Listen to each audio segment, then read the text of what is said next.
Well, it's February, and that means for Welcome to the Basement that it's Christmas card opening season. Yay! These were sent over the holiday, and I'm finally getting to them.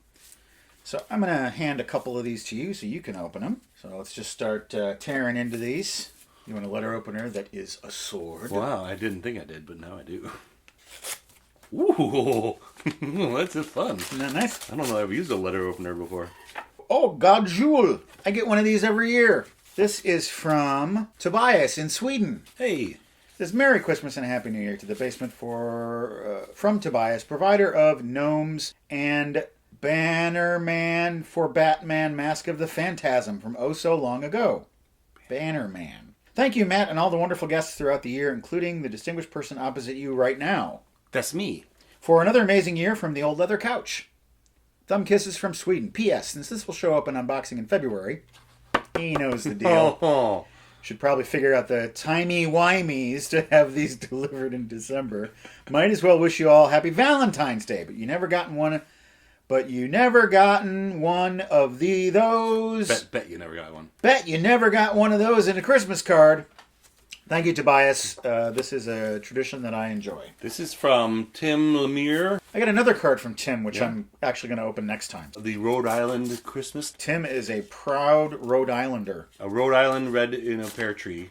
2 quahog 3 hot wieners. So this is the 12 Days of Christmas, but with Rhode Island things like coffee milk and Johnny cakes and nor'easters. Yep. What does he have to say on the inside? Wishing you a belated Ocean State Christmas, as well as a productive and happy new year. Thank you, Tim and Lord. This is from David Mamjur over there in Poland. This is the last batch of Polish movie poster postcards.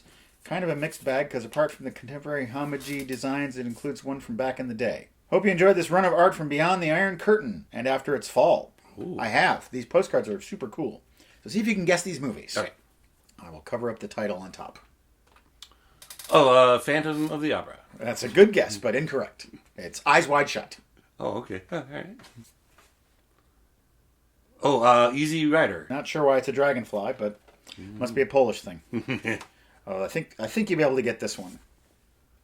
Breakfast at Tiffany's? That's right. Well, we watched this one on our show. Oh, Cabaret. This is appropriate. My Bloody Valentine. Nope, it is Dragonheart. By the recently deceased David Lynch. It is Wild at Heart. Oh. This one is from our good friend Therese in Australia. Therese. It's a photo. Merry Christmas, Basement Dwellers. Love, Therese, Imogen, and Aiden. Oh, XX. Little photo. Oh, great. Thanks, guys. Photo. Lovely. That's nice.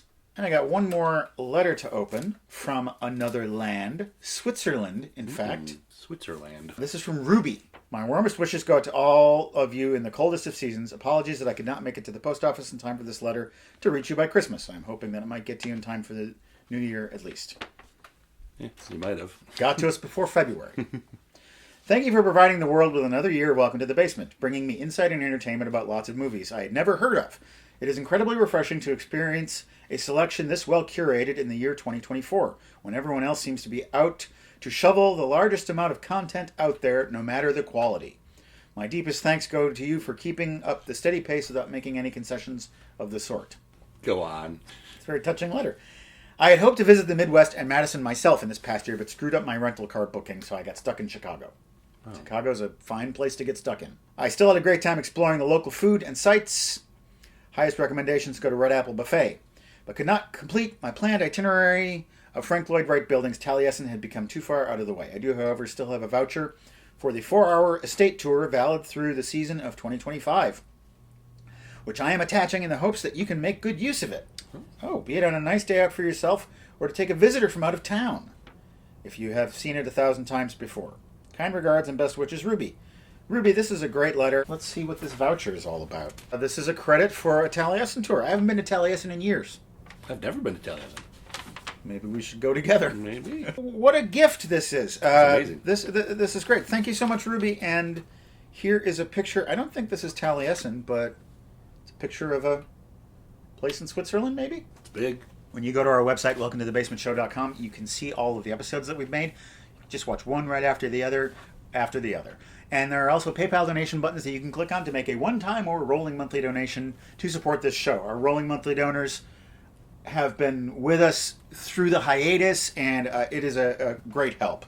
Some of our rolling monthly donors are as follows: Vincent, Jeremy, Ryan, Bridget, John, Eden, Luke, Elizabeth, Grace, Neil, Brian, Clayton, Samuel, Aaron, the Factory Boys, Patrick, Simon, Wilson, Jamie, Jay, and Kevin. We'll read the rest of these donors later in the show.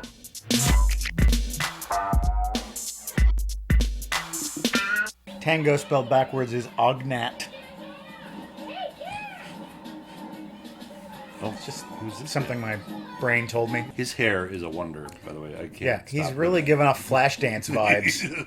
If you're feeling stressed, don't run away from him. Stay here and we can deal with this together. Yeah, don't be like a weasel and run away. I'll cut your bloody throat. I'll cut your bloody throat bloody. I will bloody, right? Like now! They cut his throat ear to ear, you know what I mean? No, what's a throat? To protect against guys like him. All right. Looking up in the big brother him. All right, that's it. Pervert protection.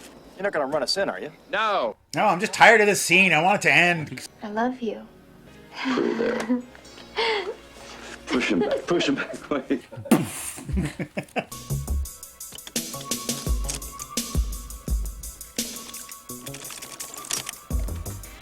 That's how you pick locks in the movies. You put the thing in, you go, and then you go shake, shake, shake, shake, shake, and that opens the door. Any door!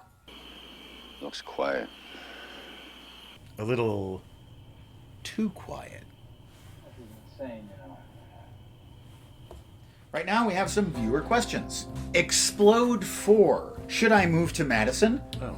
Madison's a great town to live in. I enjoy living here. The housing prices are a little nuts right now. And it's also getting really crowded really fast. So I don't know, if you got the time, you could wait until maybe interest rates go down. I don't know. I'm sounding like an old man at this point. I'm very glad that I bought my house 15 years ago. I feel like it matters where they're moving from. Yeah, that too. You know. But Madison's a lovely town. I would definitely recommend it just for 100 other reasons. Kurt Reinert. What would Zatoichi do? It's a reference to this little bumper sticker that I got up there. Yeah. Zatoichi, blind swordsman, masseur. I'll tell you what Zatoichi would do. Zatoichi would find an abandoned baby and take care of it. And then he would take milk and put it on his nipple and have the baby suck on his male nipple so it can get the experience of breastfeeding. This is what Zatoichi would do. I've seen all the Zatoichi movies. He did it multiple times. Really? Yes. That's his thing? That's his thing? That's his thing. It's very specific. Mm-hmm. Okay. The Lovely Bones 0521. What movie did you watch at exactly the right time of your life? Swingers. Vince Vaughn? Mm-hmm. Yeah, I watched that right after my divorce and after a breakup. I had no one in my life, and that was the first time I watched the movie, and it gave me hope. Most of my just the right time movies have to do with music. I would say The Commitments, which I saw when I was in college, got me interested in that type of music, soul music, and also I watched it at a time when I probably would have enjoyed it the most. Oh, sure. It's not a movie I want to watch today because I don't think it'll probably hold up. I watched it recently in the last 3 years, maybe. Haven't we had this conversation before? Maybe. Patchwork Girl. Hey Matt, thank you so much for persisting with the show through all these years. It's been a great comfort in times of ill mental health. I try to be productive with my creativity, but struggle to maintain a regimen of any sort. You occasionally bring up things going on with your life upstairs, out of the basement, so I was wondering how you are able to persist in times of great personal sadness. It's a quality of yours I really admire. I can compartmentalize like a champ. If I need to do something and I've got things weighing on my brain, I'm able to just push them aside temporarily and get done what I need to get done. That sounds a bit glib, but it's true. Like, that's the main thing. No. And also, you just have to fight back against life. Life is going to punch you in the gut a lot. Yeah. And you can't let it defeat you. I find deadlines work well for me and people expecting me to do a thing. Well, and self-imposed deadlines. Yeah, but deadlines that other people know about. If I just give myself a deadline and don't tell anybody else about it, Right. yeah, I'll move that deadline. Also, a trick that I've been doing lately is if I have a big job to do, I say to myself, just start doing it. You don't have to finish it.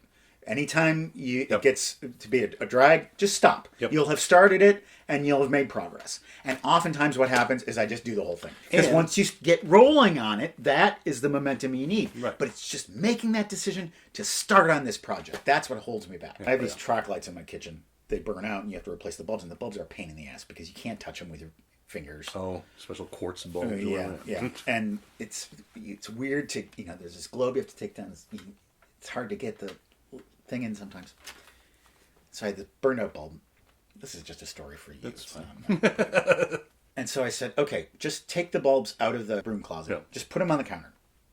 And then every time you go in the kitchen, you'll see those and you'll know I need to finish this task. Yeah.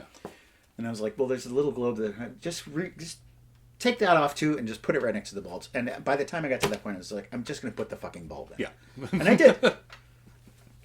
Anyway. I thought it was going to lead up to, that bulb's been sitting there now for 3 years. Smack Salad. Please, can we see The Rebel with Tony Hancock this season? I really think you'd get a kick out of it with any of your guests. A lot of people ask about this movie. I'd never heard of it before someone sent it to me in the P.O. box. I have some good news and bad news for you. The bad news is I have watched The Rebel, and so I'm not going to watch it on the show, but I am going to talk about it on the show at a future time. So there are plans to do that. Dan watches movies. I was so sad to hear of David Lynch's passing. Do you have a favorite Lynch film? Wild at Heart was a really important film to my teenage self, but Blue Velvet is a better movie. At the same time, I've only seen The Elephant Man once. I've only seen Mulholland Drive once. I've only seen The Straight Story once, and these are all movies that I want and need to see again. So I'm not sure that I can answer this question, but it's probably Blue Velvet. I would agree. Although I don't know that I could tell you the plot of any David Lynch movie, but I can describe it to the visuals of them. David Lynch would be very proud of that statement. I'm sure he would. David from Poland asks, have you ever had a random occurrence alter how you experienced a movie in an interesting way? For example, I once cut 2 of my fingers while slicing bread. I wasn't badly hurt, but nevertheless had to put on 2 big old Band-Aids. Later that day, not knowing what it was going to be about, I started watching The Banshees of Inisherin. I have not seen that, so I don't know the joke there. Guy cuts off his fingers. Oh, okay. I mostly wanted to read that because I thought it was funny, and I don't really have an answer for that question, but it is weird that year there were 3 movies nominated for Oscars where a donkey is murdered. That's very specific. I know. What were those movies? Banshees of Inisherin, The Triangle of Sadness, Yeah. and then there was a foreign film about a donkey where the donkey's the main character. He's murdered? He dies in the end. Yeah. Strange. The year of the donkey. Mike is now going to read the rest of our rolling monthly donors. Vincent, Amy, Jenny, Joel, Mark, Robert, Kendall, John, Linnea, Jawaka Records and Things, Andrew, Corey, David, Chris, Vance, and Daniel. Thank you all. Thank you. Well, we got one package to open. Let's open it up. Ooh, it's heavy. I hope it's chocolate. I think it's a book. I hope it's a chocolate book. Oh, this is from Kato Camacho. Matt, wishing you, the cats, and all your co-stars a warm and wonderful holiday season. I hope the winter hiatus offers a chance to rest and reflect on all you've achieved this year. Your wisdom, humor, and curiosity are such a blessing, especially in these difficult times. The Tacoma Art Museum, where I work, recently welcomed Charles Peterson's Nirvana, which I immediately knew I wanted to share with you. The exhibition offers an incredibly intimate look at the band, the fans, and the spaces they occupied during their brief time in the spotlight. Oh, the band Nirvana. Yeah. I've come to appreciate art in a different way since spending the last decade with Welcome to the Basement. I'm more patient with it and with myself. God, I'm getting such nice letters. Yeah, that's a good one. As I experience it, I tend to revisit works of art multiple times, remaining curious and open where I used to expect complete and immediate understanding. That's true. Art is a journey. I think several journeys into the cinema immersion tank, mostly recently with Mad God. Oh my God, you watched Mad God 5 times? Ooh. I don't know that I've made it all the way through that one. It solidified this perspective, and I remain eternally grateful to you for introducing me to this concept. I'm now much more comfortable thinking about experiencing and discussing art as a whole, which has directly impacted my ability to serve our community here at Tacoma Art Museum. Should you or any of your co-hosts find yourself in Tacoma, Washington, please come to the museum. We may not have an old leather couch, but I'd be happy to talk about the movies nonetheless. Nice. And here is the book. Oh man, that's cool. Charles Peterson's Nirvana. Ooh. Big hardcover coffee table book. Pictures of the band. Ooh. The mail might not have been so kind to this this book, but It is still intact, and I will take a look at it. Free admission to the Tacoma Art Museum. Oh. 2 of them. I've heard good things about Tacoma. I'd go there. Yeah. Well, this is great. All of these letters and cards and gifts are much appreciated, and I had a good time here today. Basement's still a little chilly. We should start a fire like the prison. You know, keep it going. Just keep it going. Keep it rolling along. That's real cool advice. Yeah. You're a real cool daddy-o.